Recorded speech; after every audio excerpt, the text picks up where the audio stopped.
బుధవారం నల్గొండ జిల్లా కలెక్టరేట్లోని ఉదయాదిత్య భవనంలో వ్యవసాయ శాఖ ఆధ్వర్యంలో ఉచిత పంట బీమా పథకంపై అవగాహన సదస్సు జరిగింది. ఈ సందర్భంగా అధికారులు మాట్లాడారు.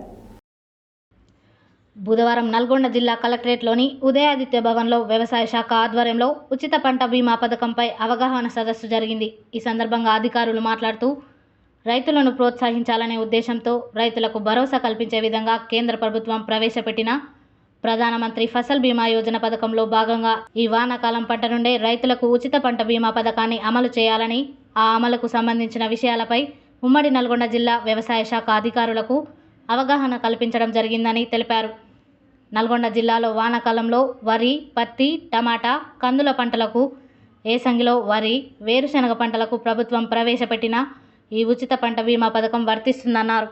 ఈ కార్యక్రమంలో వ్యవసాయ శాఖ కమిషనరేట్ హైదరాబాద్కి చెందిన deputy director Shekar Reddy, assistant director Sudhakar Babu, Nalgonda జిల్లా వ్యవసాయ అధికారి శ్రవణ్, యాదాద్రి భువనగిరి జిల్లా వ్యవసాయ అధికారి అనురాధ, జిల్లా ఉద్యానవన శాఖ అధికారి సంగీత లక్ష్మి, ట్రైనర్ సుమన్తో పాటు ఉమ్మడి నల్గొండ జిల్లా వ్యవసాయ సంచాలకులు, మండల వ్యవసాయ అధికారులు పాల్గొన్నారు.